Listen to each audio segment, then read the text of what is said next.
Assalamualaikum warahmatullahi wabarakatuh.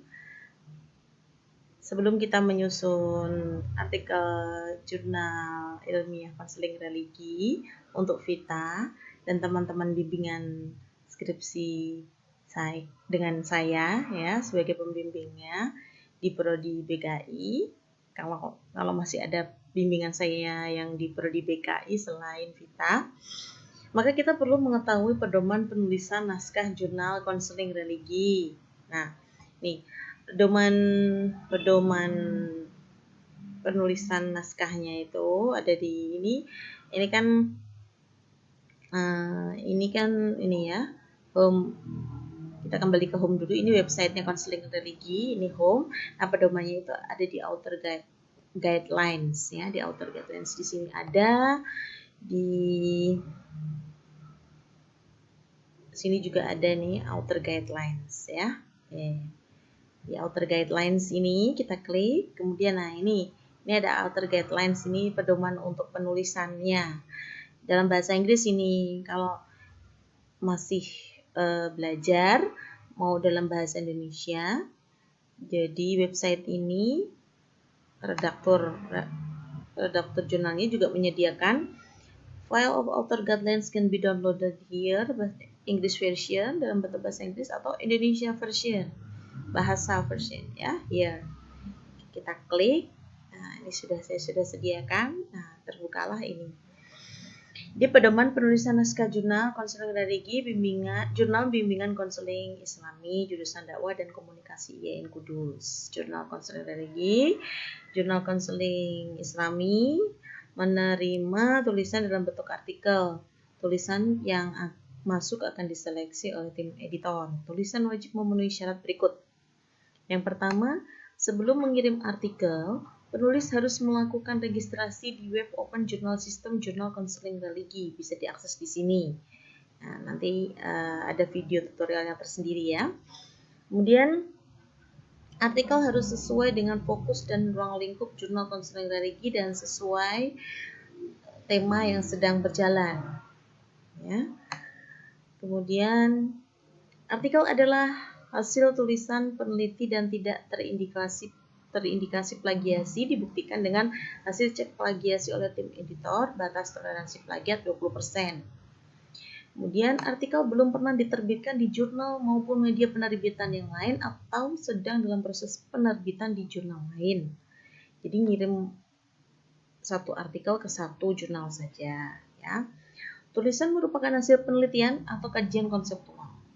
Artikel terdiri antara 4.000 sampai 6.000 kata di luar judul, di luar abstrak, di luar daftar pustaka. Jadi isi artikelnya itu 4.000 sampai 6.000 kata. Artikel ditulis dalam bahasa Inggris. Nah, ini Vita belum menyerahkan dalam bahasa Inggris ya ke saya. Nah, ini saya juga ini harus minta Vita untuk menyesuaikan dengan panduannya ya. Sistematika penulisan disesuaikan dengan template jurnal konseling religi. Template jurnal konseling religi bisa di-download di laman ini yang tadi saya sebutkan ya. Nah, kerangka artikel meliputi ini. Nanti kita akan membahas template-nya tersendiri juga ya.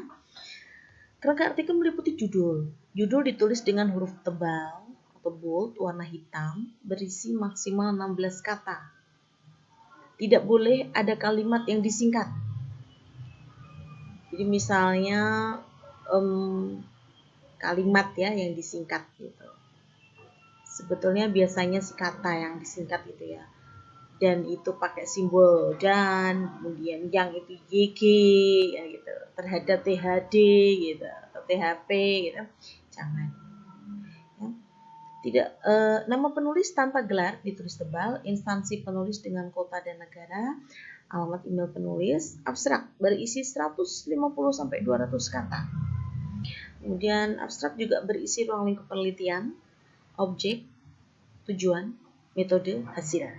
Keywordnya atau kata kuncinya 3 sampai 5 kata. Nah, ini kita masuk ke body artikelnya. Pendahuluan berisi latar belakang, yaitu hasil-hasil penelitian, fakta, masalah atau problem, dan bukan opini atau asumsi. Ini ya. Kemudian metode penelitian berisi metode atau rancangan penelitian, populasi dan sampel, instrumen, validitas dan reliabilitas instrumen, dan cara analisis data. Landasan atau kajian teori, pembahasan berisi hasil penelitian, berisi diskusi dengan teori yang lain, berupa komparasi dan atau konfirmasi dan atau negasi dan atau pengembangan teori penelitian yang lain. Simpulan itu tidak berisi rangkuman hasil penelitian ya. Simpulan itu berisi kritik, saran, dan langkah pengembangan penelitian selanjutnya. Daftar pustaka.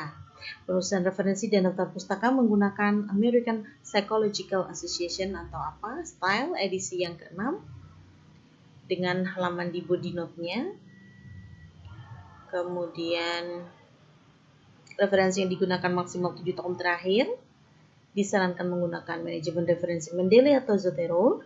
Disarankan untuk mensitasi artikel di jurnal konseling religi dan bersedia mengikuti aturan dan proses penerbitan jurnal konseling religi. Sebelum melakukan submit, pastikan bahwa artikel sudah benar-benar sesuai dengan tema dan author guidelines. Itulah tadi pedoman penulisan naskah jurnal konseling religi. Vita, tolong yang belum sesuai dengan ini disesuaikan. Oke, siap ya? Oke, terima kasih. Wassalamualaikum warahmatullahi wabarakatuh.